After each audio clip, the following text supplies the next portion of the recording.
Welcome, ladies and gentlemen, to the Frito and Willie podcast. Yeah. Yo, I'm your boy Frito. And I'm Willie. Nice to meet y'all. Oh my goodness. Yo, this is the inaugural podcast here, ladies and gentlemen. I'm excited. Willie is excited. We got a little bit of an intro for you guys. I'm like, why in the world are we doing this podcast, Willie? For a couple reasons. We're bored, and we're married men, and we need to find ways to entertain ourselves that don't bother our wives, and in Frito's case, his child. And and also we're fitting a need. Frito and I, we've known each other for 20 years. That's incredible. Dang! Known each other for 20 years. We met in August of 2000 at the University of Florida. Yeah, there you go. In the industrial engineering program, and we love hip hop. We're always talking about hip hop and other things, sports, social justice, where to get those discount Jordan Trunners when they return. Finalscore.com continues to pay dividends. And we just want to fill a need, have fun, talk hip hop, and welcome to our show. Yo, man, we absolutely love the art of hip hop. I consider you the rap encyclopedia. You can call me just a color guy who just loves the feel. Well, you the king of crunk. You're shout out to Little John, DJ Paul, Juicy J, Pastor Troy, but in my life, within my circle of friends and influence, Frito Marcelin is my king of crunk. Listen, I'm here to throw a imaginary bow or a chair across the room. You know what I'm saying? I'm all for that. Imaginary chair across the room. You know we're almost 40. You're definitely gonna be imaginary. Yo, how did we? I know we met freshman year in college, but like, where did we meet? Like, Step up, study hall stuff. Okay. So for all the listeners out there, Step Up was basically a program by the engineering department of the University of Florida, who brought in minority engineering students and gave them kind of like a community to be a part of so that they could help support each other through their engineering curriculum. You know, that's what Step Up was about. And somehow I found out about it. I was like, because these classes are serious. I need some help. And they had a study hall while you were brought in earlier that summer where you guys spent 6 weeks together, you know? Yeah. It was like the real world, the black nerdy version. It was so Step Up had two phases. There was the residential program, which started in summer B, so the second half of the summer previous to your freshman year. So it was approximately 45 of us, and we were in a dorm community, and we took one class together, just one class, one credit class, Intro to Engineering. But other than that, we also visited local engineering firms. We did engineering activities, engineering scavenger hunts, and we took what pretty much were fake classes. They didn't there weren't any credits for them. But we took like a calc class and a physics class, a chemistry class, just to get us ready for the rigors of the University of Florida.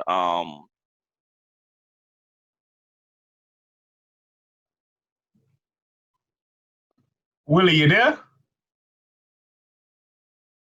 Willie. So he was all supposed to be like auxiliary program. Can you hear me? You can hear me? I can hear you now. Can you hear me?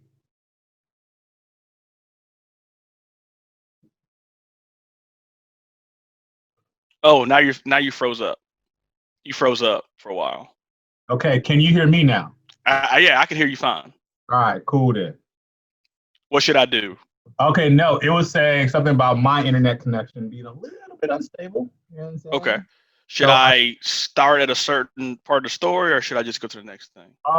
You know what? Let's start at you were talking about the classes. You took like they didn't really count or something like that. Okay. Okay. Yeah. So with the residential program of Step Up, um, we were able to take these fake classes, like a fake chemistry and a fake calculus and a fake problem solving class. They weren't credit based, but they served as really good preparation for the real classes that we would take in fall. And then fall starts, and that's when non-residential step up starts. And if you're residential, you're part of non-residential. But this non-residential step up featured the opportunity to have daily afternoon, evening study halls, so you could meet up with other minority students who were taking chemistry or, or calculus or physics or technical writing. Yep. And it was just really this great program to familiarize yourself with the engineering curriculum, but also to meet people that look like you, and may share some of your experiences. And that's where we met. That's where Yeah. we met. And to be honest with you, without Step Up, without that community, I don't know if I would have gotten out of engineering at the University of Florida. You know, everybody, all the guys that I met in Step Up, significantly helped me throughout my college years. You know what I'm saying? And just happy for that, man. You know, and Yeah. Willie and I have developed a very great friendship throughout those years. We've had a great time at the University. Great time. Great times. We'll get into more of that We throughout. definitely will get to some of those moments. Continuing moments. Frito, where do you live right now? Give everybody some perspective. I'm in Atlanta, Georgia, originally from Miami, Florida.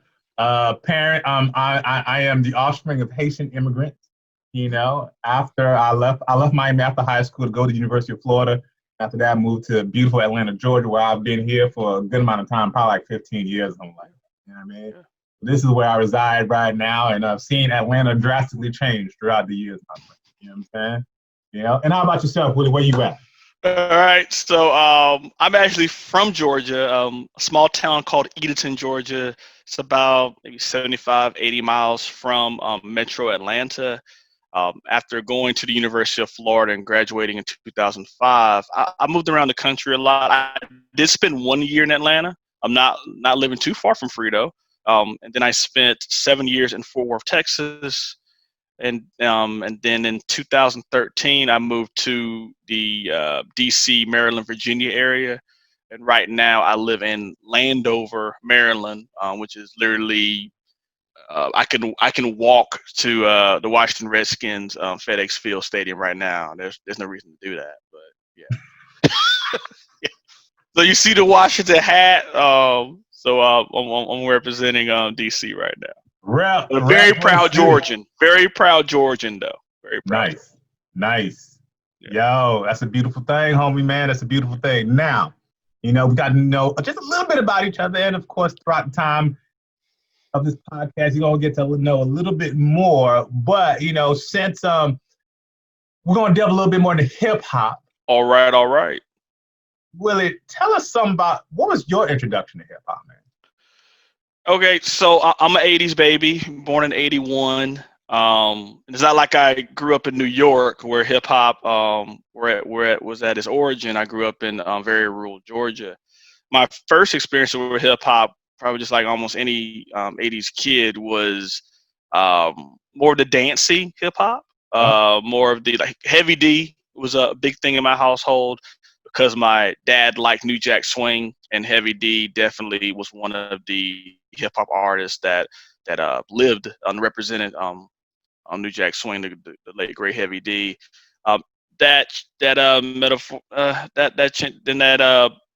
don't want. I was trying to look for a different word, but except for it evolved, but that evolved into honestly MC Hammer and Criss Cross and Vanilla Ice and those type of poppy, dancey, super radio friendly artists. But I consider my big jump into hip hop was around 93, 94. I have older cousins, and it's great to have older cousins because they have access to things that my very strict parents were not allowing me to buy or listen to. Yeah. And my cousin Josh and my cousin Kojak, shout out to both of them. They exposed me to what I consider lyrical hip hop, and 3 albums in particular: Dr. Dre, The Chronic, Notorious B.I.G. Ready to Die, and Scarface, The Diary. Um, I listened to all of those within the same year, and all 3 of those just had this ridiculous effect on me in 3 different ways. The Chronic was, I'd never heard people rap or even talk like that before. I think I saw hip hop at that time mostly as dance music, and Frito, you're from Miami. I definitely want to leave out the influence that Luke had. Yeah. That Luke, Two Live Crew, uh, even the Jacksonville movement with 69 Boys. So that's what I thought hip hop was just dancing, And so when my cousin Josh had The Chronic and he let me listen to it, I was blown away. And not as much as the violence. Definitely the violence was just shocking. Like, wow, like you just said that. But the level of imagery and the level and the style that they had. And the fact that Chronic is pretty much like a compilation album. So it wasn't like it was the same person rapping every song. Like you'd have Dre, then you'd have Snoop, then you'd have Corrupt, then you have Daz. Then you had Rage. And Rage had this incredible impact on me because she was this lady MC. And of course I knew Light and Latifah and Moni. Shout out to all of them, but Rage was really holding her own with these guys that were really selling this gangster element. And it was, I am the Lady of Rage representing the DEATH and ROW taken. I was like, wow, like she's really rapping. Like she's rapping. The Lady of Rage, lyrical murderer, stranded on death row, and now I'm serving a lifetime sentence. There'll be no repentance since it's the life that I choose to lead. I plead guilty. You're sitting here like, who is this? And it just had this incredible effect on me. Going to Ready to Die, I heard that on a field trip. A friend of mine had the cassette, and I just never gave it back. I'll be honest with you. I showed up with like $10, like 2 weeks later, like here you go. And Biggie was different because Biggie was super. It was really imagery based and very much comic. It was a lot of comedy in there, and it was just this weird combination where it was like, wow, is this poetry? Is this screenwriting? Like there were words and imagery that he chose that just was incredible to me. On Warning, for example, I'll never forget the first time I heard this. I kept rewinding it because he's like, all-purpose war. I got Rottweilers by the door, and I feed them gunpowder so they can devour. And I was just like, whoa, like you already talking about guns and everything is already enough, but then you put Rottweilers in there, which at that time, New Jack City, Rottweilers were like the in vogue dog, but you feed them gunpowder. Like you're the level of imagery that you're invoking, they're just amazing. You're just like, wow. And then I'll end with Scarface. Scarface is it should be in his own category of music, period. Like no one sells depression like Scarface.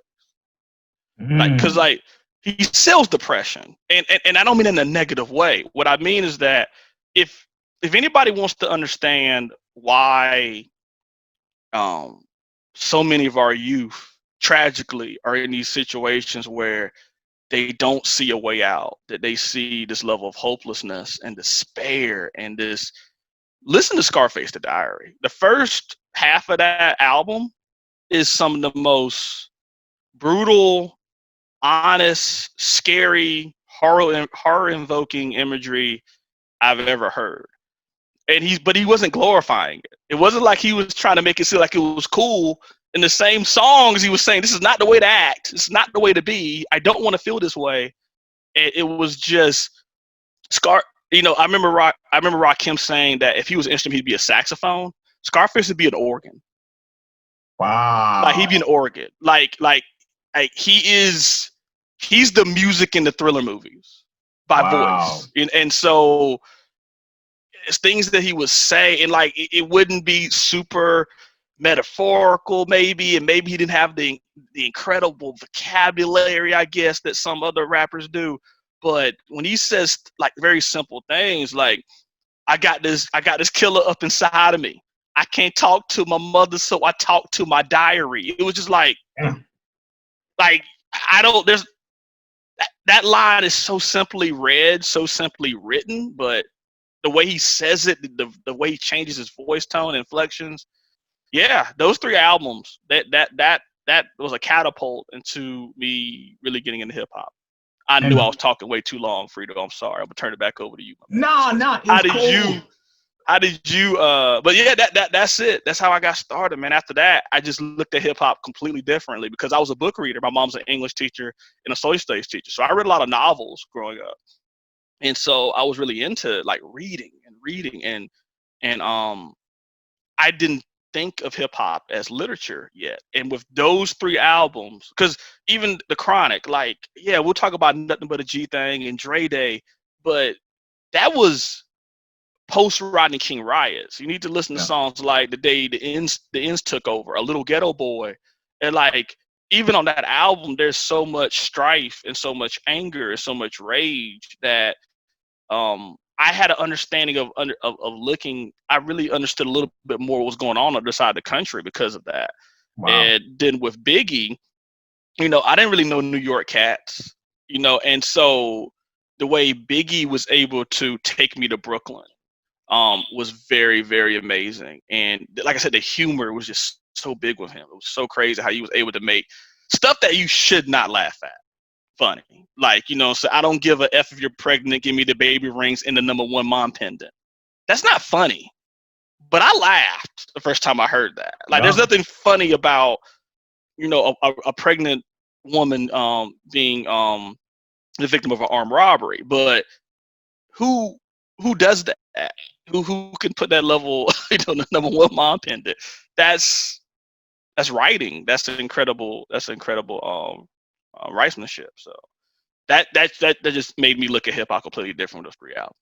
And I think when you were speaking, you brought out something to light here. It's just that in hip hop, it allowed people to voice their lives where they probably could not have voiced their lives in any other way.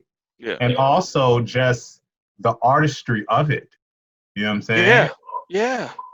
This is a true art form that we love and that we want to talk about and speak about, and really hope it gets trumpeted throughout this podcast as we're doing it. Yeah. And so this is the type of stuff we're going to talk about. Like, if you're looking for who is sleeping with who, we're probably not going to go into that. Like, I don't know the last time I've seen I think I've watched maybe 1 episode of hip hop anything, hip hop Atlanta, hip hop LA, I don't even know the cities in my whole life. I watched 1 episode with a friend. I was like, this isn't for me. I don't care about any of this. So. And this is not what we're going to go into, No, we're not. We're just not. No, we're not. So. But how did I get into it? I think, just like you, child of the 80s, and similar paths, very dancey hip hop. And it's funny that you said Heavy D, because 2 records so I had older brothers and they left records at the house once they moved out. And one of those records was Heavy D and the Boys. And I could remember, I think it was Somebody Love. I searched low and I searched high, trying to look for a QT pop. You know what I'm saying? Yeah. That was the record that really. It's real. Oh, man. So Heavy D has a real special place in my heart. But the other record was Grandmaster Flash and the Furious 5, White Lines. Whoa, you taking it back now. Okay, let's go. So, at the time that I heard it, because I think I was like 8, 9 years old when I was listening to this record. I'm talking about a 45, like put it on the record player. Oh, yeah, I'm with you. You know what I'm saying? And had the big speakers and everything like that. And I just remember the like white lines flowing through my mind. And then that bass is and I'm just like, I just felt the song. I had no clue what they were talking about. Zero. None. You know what I'm saying? None. And then, but I just felt the energy of the song. Yeah. I felt what they were saying, what they was rapping about. I was just like, yo, what is this? But then take it to the hammers and stuff like that. Yeah. Definitely listen to that. But I started to fall in love because I started to have a favorite group. I can remember when I remember Snoop Dogg's Doggy Style. All right. Okay. Okay. I was like, Snoop Dogg, that's my favorite artist. Yes. Boom. I knew that. You know what I'm saying? And then I went into my favorite group, Bone Thugs and Harmony.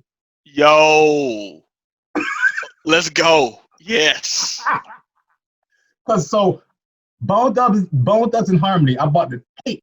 This is the first tape I bought with my own money. I remember my brother taking me to the armory because he was in the Navy, and I bought that tape, Creeping on the Come Up, and I tried to learn. I was like, stop, rewind, and try to write all the lyrics down so that I can know how to sing. Because you know how Bone Thugs and Harmony was. They were just dude. I still don't know. And I'm a fan. So that was the Creeping on the Come Up. Then the album with First of the Month was on there. East 1999. 99. Yes, East 1999. Boom. So that's when I'm starting to get heavy into it, you know?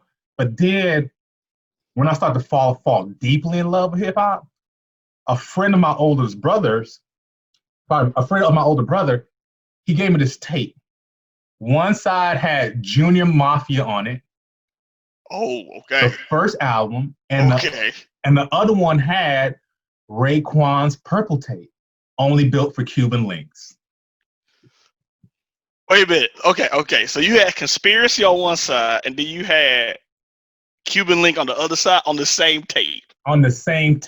So for a while, I didn't even have the full only built for Cuban Links album.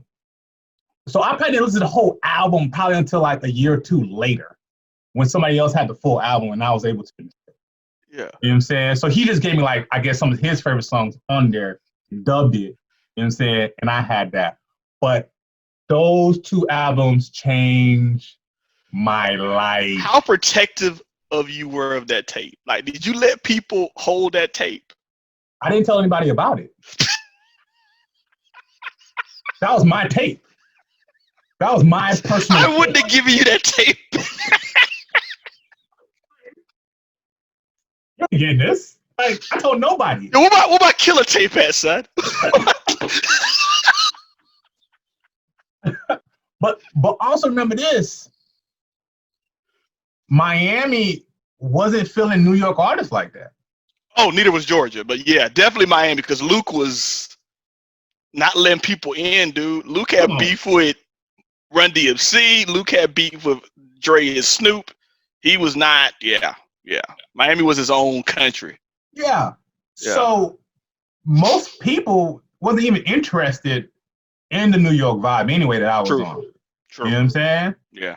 So then I had older friends from different groups who he let me borrow AT Aliens. You know what I'm saying? He let me borrow Iron Man, Calvin Bivens. He let me borrow AT Aliens, Iron Man, and I think the first Outkast album too. He let me borrow those albums. I'm just then I just took it from there on. I was just my love for just hip hop. Shout out to Calvin Bivens, man. You need Calvins in your life. Middle school, everybody had a Calvin, man. Yo, I know you got your older brother. I'm gonna give you $20. All right, let me dub this on the karaoke machine when I get to the house. And so the thing about Calvin, he was 2 years older, had a job, so he was on the stuff. You know what I'm saying? So you're right. Yeah. Those are number one players in your life. Those are star players in your life. Yes. You know what I mean? Those people translate when you older to the cat that could that could give you the hookup or automotive stuff. You know, because in college he's the guy who works at Foot Locker. If you want the Air Maxes, I can get them for you. Oh, okay, cool. Or he's the guy that just knows a good mechanic. Yeah, he's a hub. We call those hubs. You need hubs in your life. Hubs know where to get the good crabs. You know what I'm saying? Like you be like, yo, I'm gonna go down to the shrimp boat. Nah, hey, I'm telling you, you need to go to 34th in Lenox. Right. It's a blue building, a white door. Knocked 3 times. Best crabs this side of the Mississippi. Just yeah. Shout out to Calvin. Oh my gosh. And I think for the both of us, it just snowballed from there. Yeah. Yeah. And so we That's definitely cool. came into definitely the crunk, which we'll get into. I don't know. Oh yes. The crunk era. We were in college during the crunk era. So Yes. so blessed. We're so blessed. I feel so sorry for today's youth to not understand what that was like. Oh man. Best times. Oh man. Yo. All right. Since we're back into this hip hop thing, All right. I want to know, man, Okay. some go-to artists and some go-to albums for you. Like, this is like, if I'm on a road trip and I need something to keep me going for like an hour, or I'm at home and I'm just like, I'm feeling myself right now. Ain't nobody at the crib. I can really jam to this hard. Okay. What you getting into, dog? All right, so I named 3, so I'll just name 3 more, because those 3 definitely get a high level of rotation. Sure. And I'm going to try to name 3 very different albums. So Outkast. This I can't believe I think about first time mentioned. Outkast is my favorite group of all time. Talk about it. Yeah. And so and I'm sure you guys are gonna get tired of me talking about Outkast after a while on this pod. But I'm gonna go with. It's hard to choose between the second and third album. But today I'll talk about AT Aliens, and I know you already opened the door. AT Aliens is the sound I thought when I first got into it. And let me say this: like it took me a little while to get an Outkast, strangely. Um, like I like Southern Playlist Cadillac music. Definitely was something my cousins were playing, but it didn't resonate with me enough, honestly, until later on in life. But AT Aliens did when I got into it, and I think because it was literally like a soundtrack of some of the stuff I was going through. And so AT Aliens, of course the singles are ridiculous. So we can talk about Elevators, we can talk about the title track, and we can even talk about Jazzy Bell, which is super underrated. But songs like Millennium, sounds like Extraterrestrial, sounds like Wheels of Steel, super underrated. Wheels of Steel should have been a single. Like, I could have a whole hour discussion on Wheels of Steel, but that album, with the way it pretty much is, I felt like Southern Playalistic was like, let's get in the game. Yeah. Where young dudes just talk about getting girls and being players. That's fun. You know what I mean? But AT Aliens is like, okay, now we don't suck you in. We're gonna take you out of this world for a while. Mm-hmm. And so it's definitely an escapist album for me. It's an escapist album, but it also is very rooted in the way I live my life, the way I saw myself at that age, where I even still see myself now. You see this journey of 2 individuals who come from the deep South, and were fighting for the ability to independently think. And so very risk taking album. Like it's funny how everybody's an Outkast fan now. I lived in Georgia when Aquemini and AT Aliens came out. People were not. There are a lot of people that were not happy at first. They're like, "Oh, I thought they were players. I thought they were pimps." I mean, they talk about this on the album themselves, but it was very risk taking. And so I love to go to that album. So very quickly, I'll jump into an album that's very different. Okay. And that is Camp Lo, Uptown Saturday Night. So if you're not familiar with the Lower, 2 incredible MCs out of the BX, Bronx, New York. And I'm going to say this right now. If you did not grow up near the 70s, the album may sound like you have no idea what they're talking about. Willie, I was just gonna say this. Like, I listened to the album a long time ago. Yeah. I have no clue what they were talking about, but I love the album. I had no idea what they were saying. Yeah. You know what I'm saying? They're really caught up in the that Sidney Poitier, Bill Cosby, Good Times era, the blaxploitation. So you're gonna get. I mean, I just named people they reference a lot, but you're gonna get Cleopatra Jones.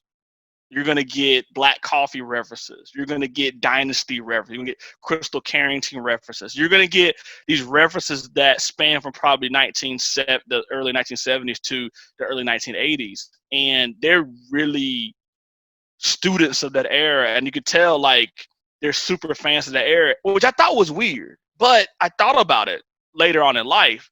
I grew up in the 90s. Yeah. It'd be like if you and I wrote an album together right now and re-referenced Teenage Mutant Ninja Turtles and Michael Jordan and Too Legit to Quit. Yeah. And it'd be like that. And so it'd be like if 2020, 2010 kids were listening like, who's Charles Oakley? Who, you know, like, you know what I mean? Like, you know what I mean? Who's Lionel? Who's, you know what I mean? So I think that's why it sounds so weird, but it's so beautifully written, and they're able to keep this going the whole album. The whole album is like this, not two songs. Right. Literally every song on the album is like you're stuck in 1977. It's incredible. The beats, ski for those who don't know, this is it. What Lucini pouring from the sky? You can.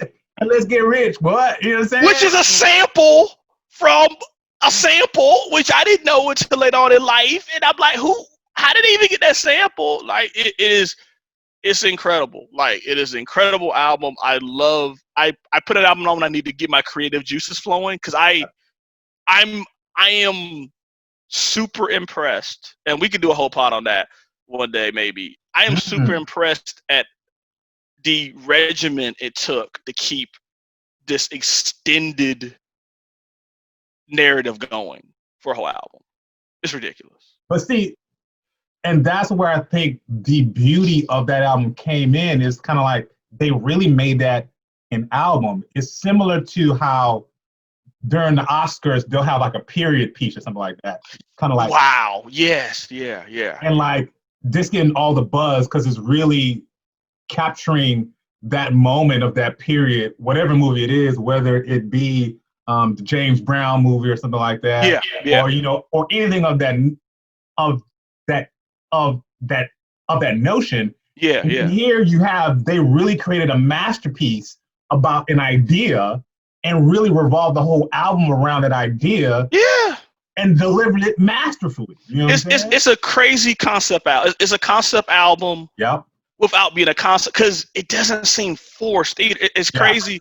I really invite people who have never listened to try to listen to it. It's not an easy listen at first, I think, if you don't know what you're getting into, but it's a masterpiece of an album without sounding like you would think that they were just throwing stuff in there to make it, but it doesn't sound cluttered. Yeah. Even though you literally may go a whole album song and be like, what was that song even about that we just listened to? But then it took me years to be like, wow, that was a heist song. That whole song was about making a heist. This whole song was literally about talking to women. So hopefully something comes out of this at the end of the night. This song is literally about, we're going to do whatever it takes to get this money. Right. This is other rap songs that are being played, but they're doing it in this other way, like super crazy. You know, I spent a lot of time on those two albums. I'm gonna turn it back over to you, my man. I think that's a good start. You know what? To go from me to you, the word that you're describing, I think for that album is it was very organic. Yes. And I think that leads into one album that is one of my go-to albums, and that's Outkast Aquemini. You know, Okay, let's go. So, Okay. so same to you. I feel like Outkast is the greatest rap group of all time, hands down. Probably even one of the greatest groups of all time, in my opinion. You know how I feel, so yeah. You know, and so I think Aquemini was like the culmination of just a group of people coming together for a single purpose to make a great sonic album, you know? Wow. Okay. Because you had the Dungeon family on the production. You had, you had the Organized producer. noise. Thank you, Organized Noise producing the album, and I think Andre was also coming into his own Yeah. just musically with live instrumentation. They used a lot of live instrumentation in that album, but they also was able to just use different sonic sounds that you never heard of. And then you had all these lyricists from the whole Dungeon family, whether it be Mob, whether it be your girl Erykah Badu on that mug, and also, of course, Outkast. Personally, in my opinion, the sound of Aquemini is 3,000 years into the future. It is. And the rap game still hasn't caught up. I think the futuristic sound since then has been tried and has felt very canned and not really, it's been feel forced. Yeah. But I think just like the album, Camp Low, it just felt organic. It just felt real. It felt sincere. It just hit me in a different way. Like my favorite song on the album is Liberation, dog. Whoa. That song has got much bumped the last couple weeks, honestly. Really? Yeah, I've had to. Yeah, that's that going to church right there. You know what I'm saying? I'm with you on Liberation. And if you think about it, it's an underrated posse cut. Just saying. It is. Just saying. It is. Yeah. Oh man. Oh, speaking of Aquemini, can you just give me your thoughts on that the art of storytelling 1 and 2, how they it's funny because they did storytelling from 2 different ways on that. I only have one beef with Aquemini, only one beef. But there's no way they could have fixed this. I wish I had that Slick Rick verse on the studio album, because the Slick Rick verse is a remix, and so I gotta find that copy with Slick on it. But yeah, Aquemini is that's perfect. I remember in English class, because this is I think it came in 98, 99. And I remember I was a senior in English class, and we were talking about literature. You're a senior, so you're getting to write your college essays and stuff like that. And my English teacher was asking me, like, you should talk about a literal work that impacted your life. And I was like, oh, I'm gonna do Aquemini. And she was like, no, I'm in like a literary work. And I'm like, no, I'm gonna do Aquemini. I ended up not doing it on Aquemini, but I remember after school, she was just so unimpressed until I started writing lyrics down. And it was like, wait, who wrote this? I'm like, a rapper. And she was like, really? I'm like, yeah, this is a rapper. Just putting that out there. So she was like, okay, I'm gonna. So just want you to know that's a rapper. So, but yeah. So what other classics you gonna talk about, my man? And so another one is Jeezy's Thug Motivation. Let's go. Let's go. I wonder where I wasn't gonna suggest it. I wondered if you were gonna bring this up, because I remember you in Atlanta in 2005 when this came out. I remember we lived in at the same time. I remember the impression it made on you, like, yo, that Jeezy though. Please tell us more about your journey with Mr. J. Jenkins. All right, so check this. 2005, it's our first year in corporate America. You know what I'm saying? And Thug Motivation 101 is basically street journalism for the streets. You know what I'm saying? That's what it is. Yes. But It was my most listened album in 2005. I was in the cubicle rocking it hard. Like, you know what I'm saying? Cut the kitchen lights. I see cockroaches everywhere. And you're saying they cut the kitchen lights. I see marble floors everywhere. When I heard that line in the office, I just stood up from my cubicle and just like, what am I listening to right now? It was an album that was straight just off of swag and energy. Yes. Pure. Pure. You know? Pure. That's it. Pure. But I felt it and I snorted that mug up. You know what I'm saying? And it was just like, whoa! Like, the beats was just very Atlanta-like. Shawty Red. You know, and like the energy, it just captured the energy of Atlanta. You know what I'm saying? Yes, that was Atlanta. That was Atlanta. And that was Atlanta.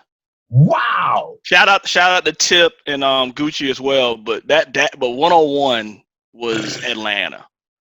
My gosh. So I love that album. I'll be honest with you, lyrics, sure, but yeah. I can't really claim any lyrics. I can't really recall any. I felt the energy of that album, and it rocked with me to 2005. And when I'm just going somewhere and I just want an album, I will pump that in, right in. You know what I'm saying? And then the next album after that, the Black Album. Jay-Z's The Black Album. Okay. See, it's funny because I remember these experiences with you, and I remember this is supposed to be the retirement album. Yes. So we were excited because we thought this was the retirement album. And I never forget, like, we're buying albums now, of course. We're doing the right thing. We got, subscription services. Back then, though, this is college, so all I would say about that. Ethernet was the joint, man. So one connection. We were just waiting for, like, we would like look at the release date and then be like, okay, it should be up by now. Let's go check. I remember the Black Album coming out, and I remember me and you having a disagreement about our thoughts on this album. But I want to go back to your thoughts on the Black Album. Why you hold it in such high regard? So, okay. Volume 3 probably influenced me the most out of all his albums. Interesting. Yes. Okay. Interesting. Okay. The Black Album, I felt like, was probably his most complete album. In my opinion. I just felt like from telling a story about his life, from him really being, really making sure he was picking the right track to like portray that story. Yeah. And it was just, at the time, what we thought was a swan song was it really was Jordan Utah Jazz last shot. Everything seemed intentional on that album. Yes, it just felt like he cared about the album and made sure it was put out right. And I don't know, I just love the way he put it out, and I just love it. I just love the album, man. You know what I'm saying? Yeah. And you know what? Sometimes I think Jay-Z his attitude now towards his rapping can seem very laissez-faire, kind of like, too cool for school. Yeah, but I felt that then he just kind of like, I want you to feel these words that I'm saying to you right now. You know what I'm saying? And it wasn't as energetic as some of the stuff in the past. Okay, that's fair. But I still like, I'm telling you something, and every word matters. Listen to me as I'm going to tell you this story right now. Can't believe you got me to change my mind about the Black Album. And for the record, Black Album, I'm saying all this stuff like I don't like it. That's just not the truth. Like, Black Album's probably number 4 at the lowest for me. Mm-hmm. The lowest. But I'll be real with you. I never thought about what you just said, but it is true. Like, that was a very intentional album. Yes. Even the risk he took on that album, it was like, you could tell that he was like, I need Encore to sound this way. Yes. Yeah. I need I need Lucifer. I need to make sure why you understand why I called it Lucifer. Mm. Why this beat is there, why this hook is there, why I'm saying these things. I'm gonna tell you why. I'm gonna tell you, I to this day, I still hate change clothes, and I think that's yeah, I still hate change clothes, What? and yeah, I know. I'm probably look, man, don't stop listening to the pod He because I just changed said this. clothes. Yeah, That's why I did not like change clothes. it was a perfect single. Yeah, yo, look, I remember you being like, yo, they changed clothes. I'm like, yeah, I just heard it. And I think I saw where Jay-Z was going with the business and entrepreneurship. Rockwear still was a thing, and so I think I was like, oh man, this is a fashion runway music, and so I was getting a little caught up in that. Is it a good song? Like, it's a good song. It served its purpose. It was huge, Mm-hmm. but I was this is model runway music. Don't really want to hear this. But then when I heard Moment of Truth and I heard Encore and Lucifer, even Threats, I was like, okay. Oh, okay. Did you like Justify My Thug the first time you heard it though? With the Madonna sample? There's no way you like this song the first time you heard it. Cause I remember being like, what is this? Like, this can't be on the album. I've So you know grown what? to appreciate it, but Yeah. at the time I was like, what is this?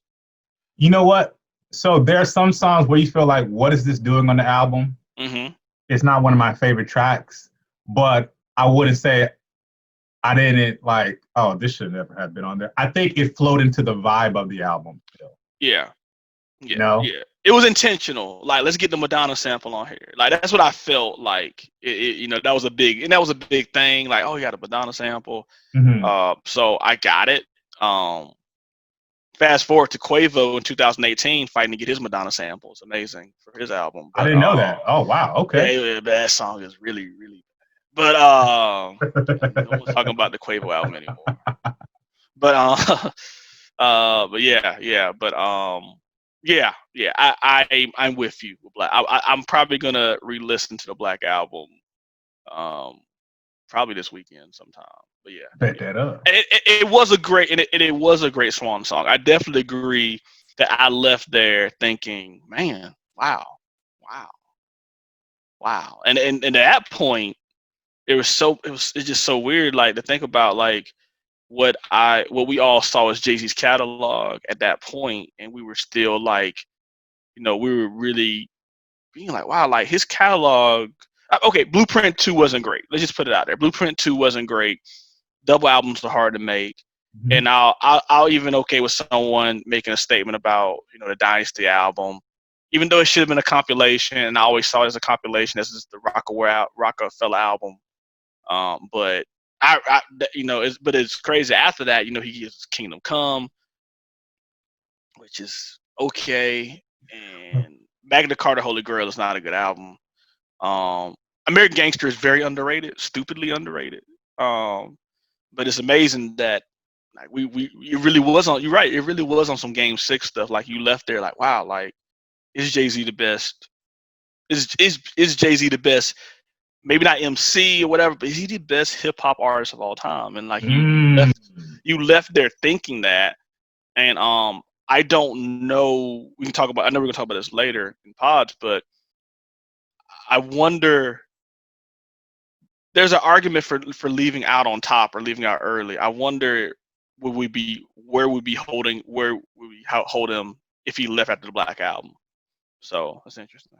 Like if he only we went straight into business after that and became the Jay-Z we still know and love, but if he stopped making music at that time, I wonder how we would hold him. So it's amazing.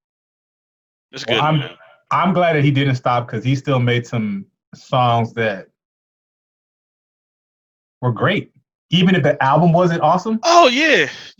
And it's hard making albums nowadays because the public doesn't demand albums. True. And so we can all scream and yell about like, oh man, no one's making great albums, but the public themselves, our attention span, our respect for works of art is just not where we used to be. Like the streaming, even the platform itself, streaming itself doesn't really lend to the album model. Right.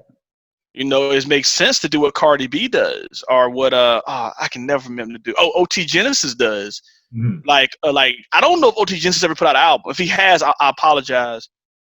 But every I don't year or know. so, he's gonna put out a hit, Yes. and it's gonna get radio play. Cardi does the same thing. You know, like Cardi always put out one album, but you notice that every so often she just puts out a single, and you're just like, wow, like they're eating off this single.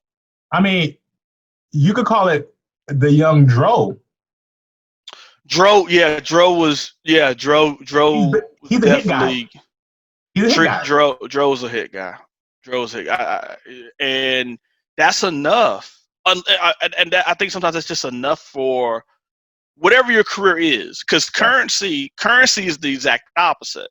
The exact opposite of all that.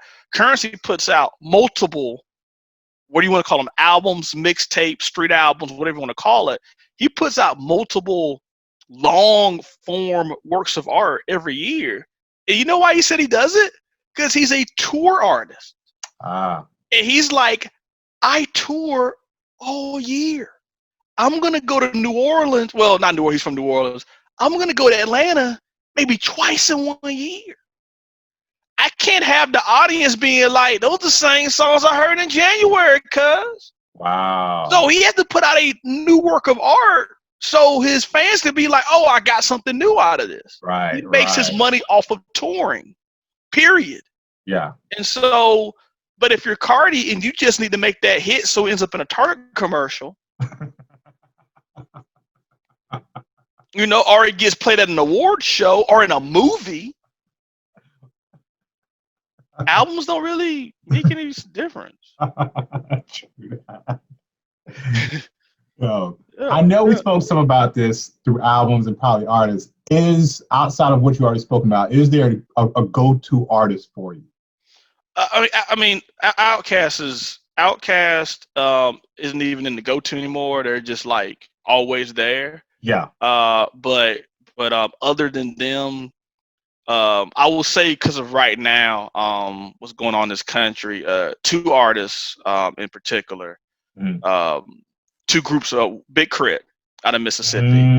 You know, he has been carrying the flag for having very hard discussions about equality in this country since I first heard him back in 2011. Wow. And so he has some very courageous stuff out there. But then he also has that trunk rattling music too. And so I'm going to get a lot from Big Crit, you know, depending on what I need. There's a lot of, and he's a lyricist. He's a stupid, ridiculous lyricist.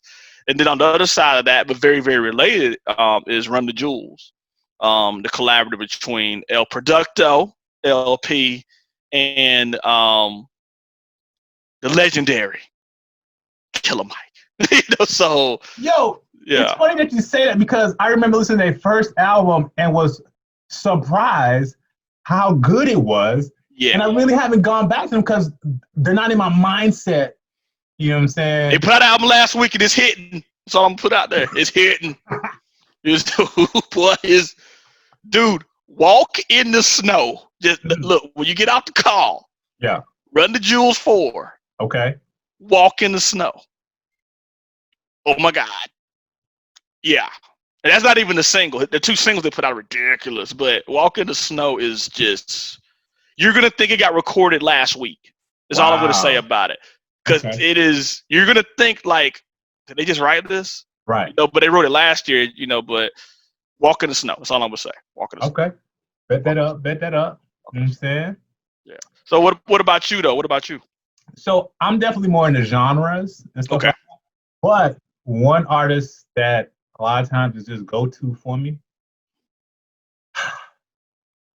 Missy Elliott. Yo, I can respect that.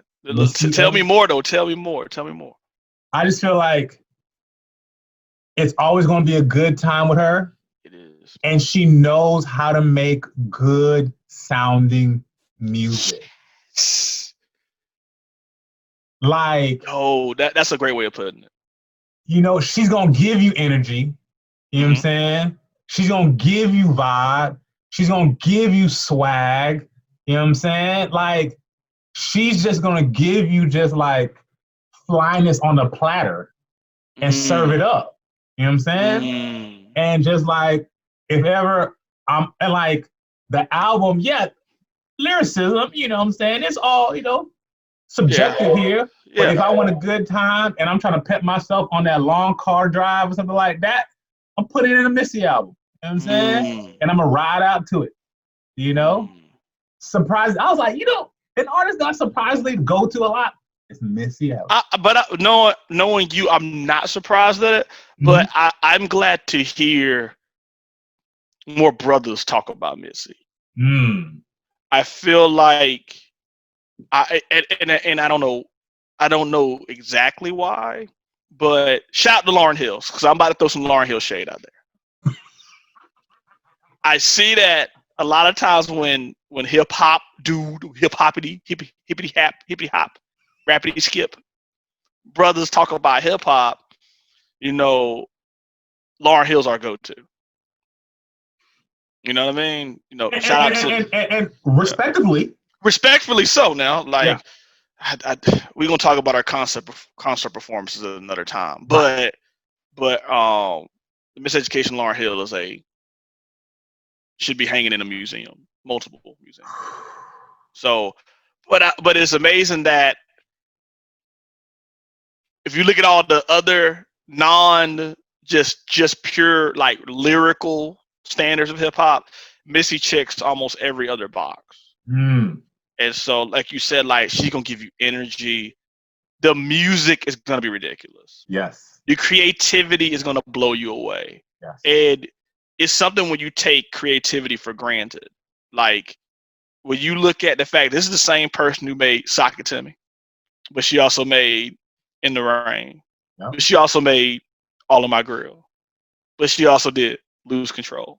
And then she also did Gospel Folks. And we can keep going on. And just like there's so many, and then not talking about all the impact she had on people like Aaliyah and Genuine's career, and Sierra, shout out to Sierra, and you see this influence, and you're like, wow, like Missy really.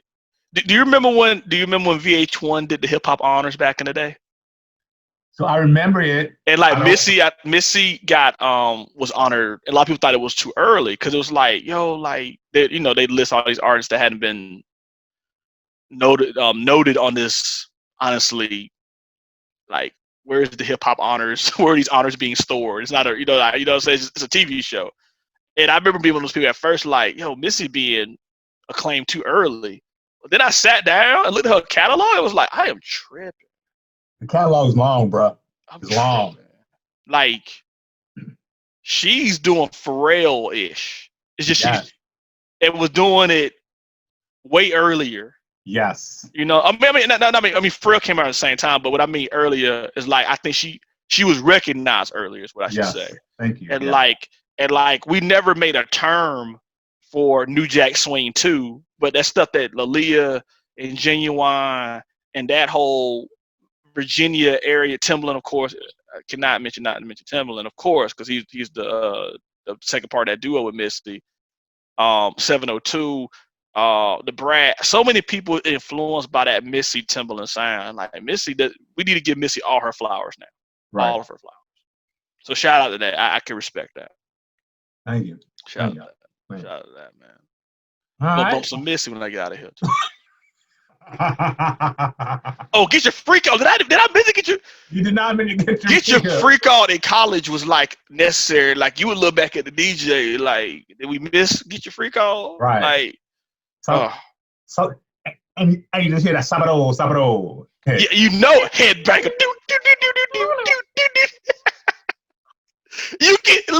You cannot dance well and still get down a Misty joint too. I'm not explaining it. Like non-dancing people like myself, Missy, come on. I might go out there and two-step with you. So Minute Man, come on. I'm gonna go out there with you. So yeah. Shout out to Mrs. Oh my Misdemeanor Elliott. God. Yeah. Yo, man, Willie, it's been good chatting. All right. You know One in the what I'm saying? books. One in the books. Yo, hip hop artistry being discussed to its fullest. You know what I'm saying? We want to thank you all for listening to the Frito and Willie show. You know what I'm saying? Please hit us up on all the social media sites, man. You know what How I'm do saying? they find us, Frito? How do they find us? So you can find us on Frito and Willie, just all one word, on TikTok, Instagram, you know what I'm saying? Facebook, we all up in there. You know what I'm saying? Twitter, holler at us. All right. Sounds good. Yo, and on that note, we out. Peace.